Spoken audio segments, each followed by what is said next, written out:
जटाटवीगलज्जलप्रवाहपावितस्थले गलेवलम्ब्य लम्बिताम्बुजङ्गतुङ्गमालिकां डमड्डमड्डमड्डमन्निनादमड्डमर्वयं चकारचण्डताण्डवं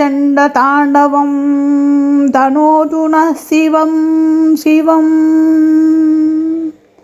जटाकटाह सम्भ्रमभ्रमन्निलिम्प निर्झरी विलोलवीचिवल्लरी विराजमानमूर्धनी दगद्दगद्दगज्ज्वलल्ललाटपट्टपावके किशोरचन्द्रशेखरे रतिः प्रतिक्षणं मम। धराधरेन्द्रनन्दिनी विलासबन्धुबन्धुर स्फुरद्दिगन्तसन्ततिप्रमोदमानमानसे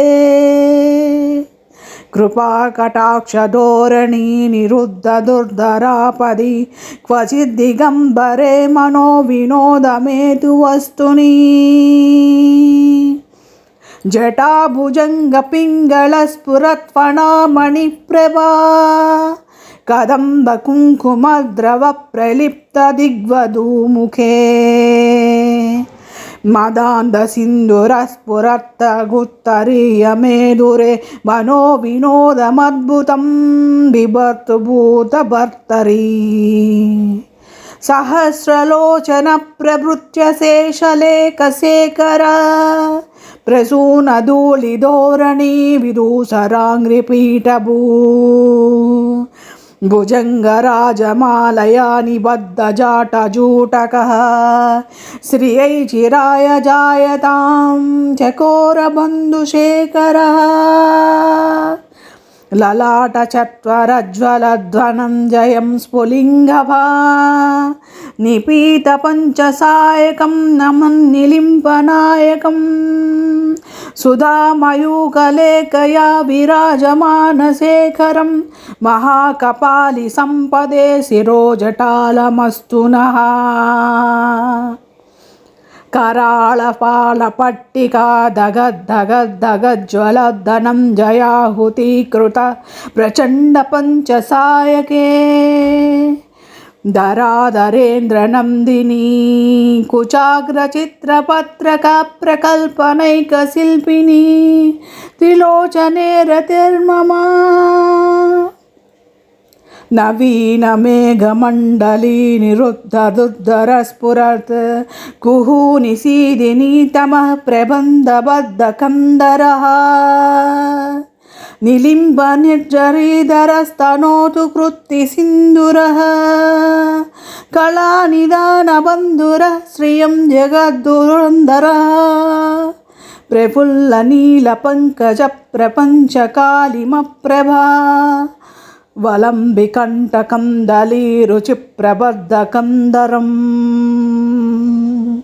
स्मरच्चिदं पुरच्चिदं भवच्चिदं मकच्चिदं गजच्चिदान्धकच्चिदं तमन्तकच्चिदं भजे अकर्व सर्वमङ्गला कलाकदम्बमञ्जरी रसप्रवाहमाधुरी विजृम्भणा मधुरतं स्मरान्तकं पुरान्तकं भवान्तकं मखान्तकं गजान्तकान्तकान्तकं तमन्तकान्तकं भजे जयत्वदभ्रविभ्रमभ्रमद्भुजङ्गमस्वसद्विनिर्गमत्क्रमस्फुरत्करालफालहव्यवाट् धिमि धिमि धिमि ध्वनन् मृदङ्गतुङ्गमङ्गल ध्वनिक्रमप्रवर्तितप्रचण्डताण्डवः शिवः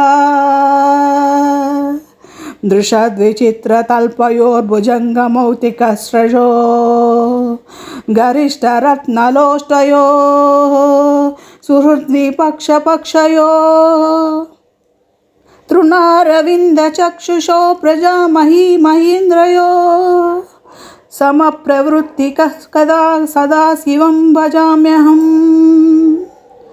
कदा निलिम्बनिर्झरीनिकुञ्जकोटरे वसन् विमुक्तदुर्मतिः सदा शिरस्तमञ्जलिं वहन्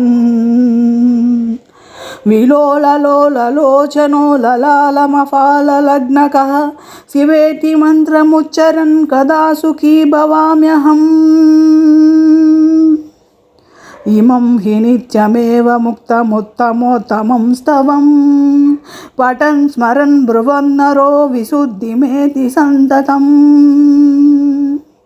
हरे गुरौ सुभक्तिमासु याति नान्यथा गतिं विमोहनं हि देहिनां सुशङ्करस्य चिन्तनम् पूजावसानसमये दशवक्त्रगीतं यः शम्भुपूजनपरं पठति प्रदोषे तस्य स्थिरां ररङ्गजेन्द्रतुरङ्गयुक्तां लक्ष्मीं सदैव सुमुखीं प्रददाति शम्भुः। इति श्री दशकण्ठरावणविरचितं श्री शिवताण्डवस्तोत्रम्।